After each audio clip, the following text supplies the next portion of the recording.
السلام علیکم ورحمۃ اللہ وبرکاتہ۔ آج ہم جانیں گے کہ وہ کون سے اعمال ہے جس کے کرنے سے روزہ نہیں ٹوٹتا، وہ کون سے کام ہیں جو اگر ہو جائے تو روزے پر اثر نہیں پڑتا ہے۔ ایک یہ کہ روزے میں کون سے اعمال کرنا جائز ہے۔ اگر خود سے قے ہو جائے، الٹی ہو جائے، وامٹنگ ہو جائے تو روزہ نہیں ٹوٹتا، روزہ ہو جاتا ہے، کیونکہ اللہ کے نبی کا ارشاد ہے، بخاری شریف کی حدیث ہے، من ذرأہ قیء وہو صائم فلیس علیہ قضاء، جس سے قے ہو جائے اس حال میں کہ وہ روزے سے ہے تو وہ روزہ کو پورا کرے، روزہ اس کا ہو جائے گا۔ ایسے ایک اور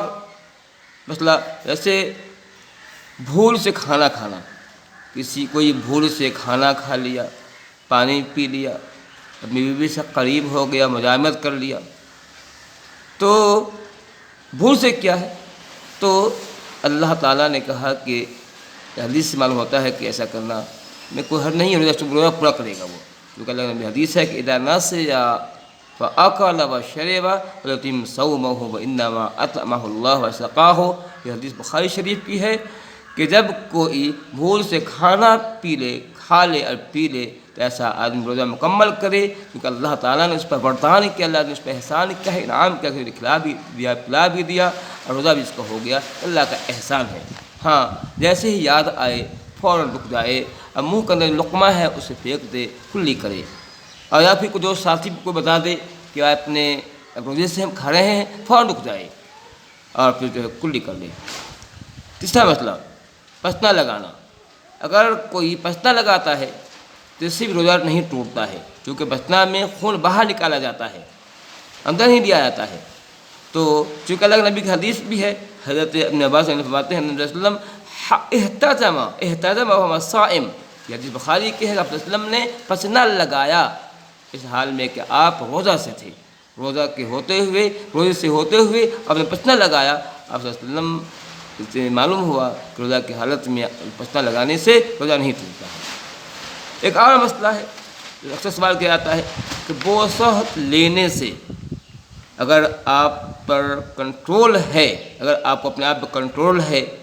اگر آپ اپنے بیوی کا بوسہ لے رہے ہیں، آپ کو کنٹرول ہے کہ ایسا کرنے سے ہماری شہوت نہیں بھڑکے گی، آپ یا پھر مجامعت نہیں کریں گے، تو آپ بوسہ لے سکتے ہیں،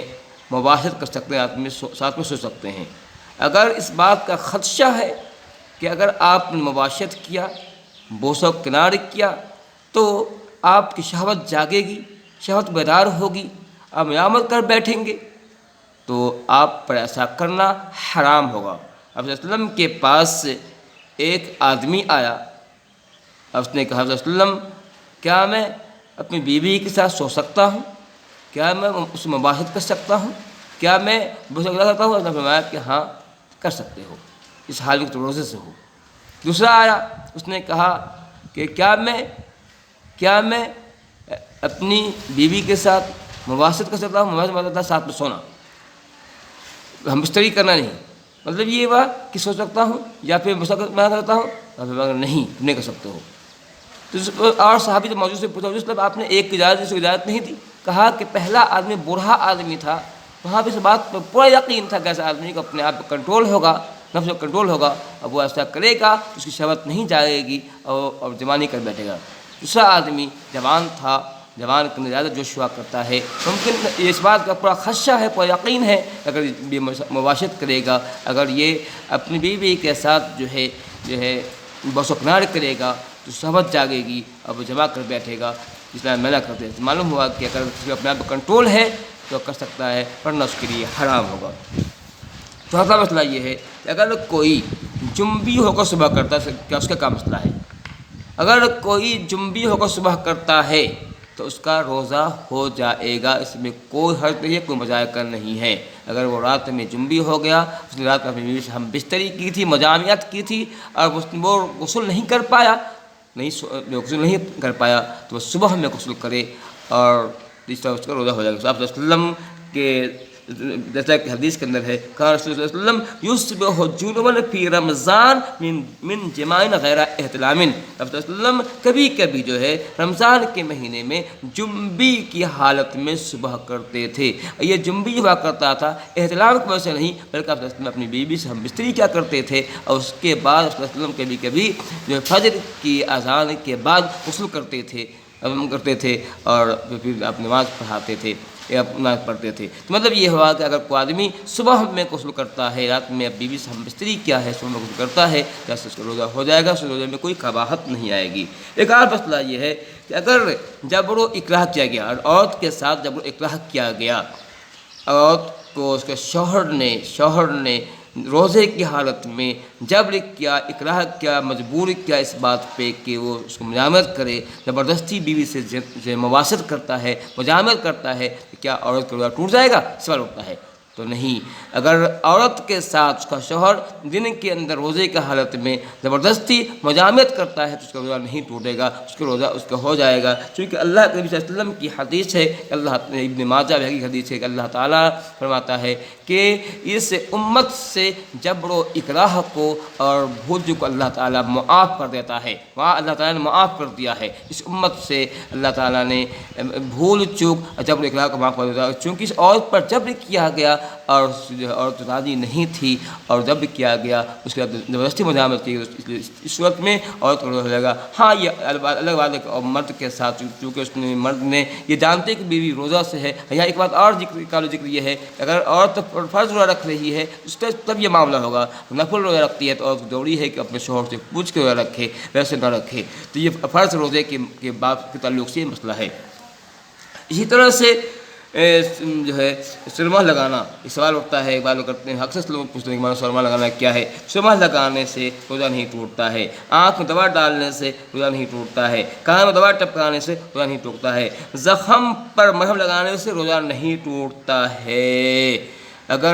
چونکہ اگرچہ اس کا اثر جو ہے اگر اس کا حلق میں پہنچ جائے، وہ آنکھ میں کان دوا ڈال رہا ہے، اس کا اثر حلق میں پڑ جاتا ہے، پھر بھی روزہ نہیں ٹوٹتا، چونکہ اس کے روزہ ٹوٹنے کے بارے میں کوئی شرعی دلیل نہیں ہے. جیسے کہ ابن تیمیہ فرماتے ہیں کہ چونکہ شرعی دلیل قرآن حدیث ہوا کرتی ہے، یہ دونوں دلیل جو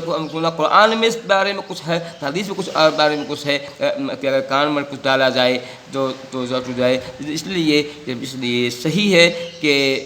جب دلیل ہی نہیں ہے تو پھر اس سے روزہ نہیں ٹوٹتا. صحیح بات ہے کہ اس سے روزہ نہیں ٹوٹتا ہے کان میں یا آنکھ میں. اس طرح سے اگر کوئی انجیکشن کوئی درد ہو رہا ہے، بخار ہے، تو اگر وہ انجیکشن لے رہا ہے، انجیکشن لینے سے بھی روزہ نہیں ٹوٹتا، چونکہ اس انجیکشن سے مقصد یہ ہے طاقت نہیں ہے، قوت نہیں ہے، بلکہ یہ ایک درد ہے، بیماری کا ازالہ ہے. جیسے ہم دوا لگاتے ہیں، مرہم لگاتے ہیں، ویسی یہ چیز ہوئی. اس طرح سے اسے روزہ بھی نہیں ٹوٹتا ہے. ہاں اگر انجیکشن طاقت کا ہے جو ہے یا پھر پانی چڑھانا ہے تو اس سے روزہ ٹوٹ جائے گا، چونکہ اس مقصد چونکہ طاقت خون بنتا ہے، خون میں زیادتی ہوتی ہے، اس سے روزہ ٹوٹ جائے گا. صحیح بات یہی ہے. اسی طرح سے ایک اور مسئلہ ہوتا ہے کہ اگر کوئی غلطی سے انجانے میں وقت سے پہلے افطاری کر لے تو اس کا مسئلہ ہے. اگر کوئی غلطی سے انجانے وقت سے پہلے افطاری کر لیتا ہے تو روزہ نہیں ٹوٹتا ہے، کیونکہ میں نے پہلے ہی حدیث پیش کی ہے ابن ماجہ کی حدیث. اللہ کے فرماتے ہیں اللہ تعالیٰ نے اس امت سے غلطی جو ہے جبر و اکراہ کو، بھول چوک کو معاف کر دیا ہے. چونکہ یہ اس نے بھول سے، غلطی سے ایسا کیا ہے، اس کو سمجھ میں آیا کہ آسمان بادل لگا ہوا تھا، سمجھ آیا کہ سورج ڈوب گیا ہے، کچھ افطار کر لیا ہے، یا پھر صبح میں اس کو نہیں معلوم تھا کہ فجر کے وقت ہو چکا ہے، طلوع صبح صادق ہو چکا ہے، اس کے بعد اس نے کھا پی لیا، غلطی سے کھا لیا ہے، اس سے روزہ اثر نہیں تھا، روزہ اس کا ہو جائے گا، اس کا روزہ متاثر نہیں ہوگا، روزہ نہیں ٹوٹتا ہے. اسی طرح سے حالت صوم میں اگر کوئی روزے کی حالت میں ہے، صوم کی حالت میں اسے انزال ہو جائے،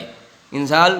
ہو جاتا ہے، خود سے ہو جاتا ہے تو اسے روزہ نہیں ٹوٹتا ہے. ہاں کوئی اپنے آپ کو اپنے مستجنی کرتا ہے اور پھر انزال کراتا ہے تو ایسے روزہ ٹوٹ جائے گا. یہ مسئلہ ہے. یہ کچھ مسائل تھے کہ میں نے آپ کے سامنے بیان کر دیے. اس بات چونکہ سوالات میں آتے رہتے تھے، اللہ تعالیٰ سے دعا، اللہ تعالیٰ جو ہے ہمیں حق بولنے، صحیح بولنے کی توفیق دے، اس سے امت کو فائدہ پہنچائے. چونکہ اکثر ایک سوال اور اکثر جو لوگ چونکہ بہت لوگ پوچھا کرتے ہیں کہ اگر میرے شوہر میں باہر سے آیا ہوں، رمضان میں مجھے رہنا ہے، تو میرا دیکھیے کہ رمضان کے میں آپ جو ہے مغرب بلکہ جو ہے غروب شمس سے جو ہے تو صبح صادق تک آپ جو ہے بیوی سے مل سکتے ہیں، اس میں کوئی حرج نہیں ہے، کوئی مذاق نہیں ہے۔ اللہ تعالیٰ قرآن میں اس پوری اجازت دی ہے۔ اللہ تعالیٰ ہمیں جو اچھے کام توفیق دے اور العالمین۔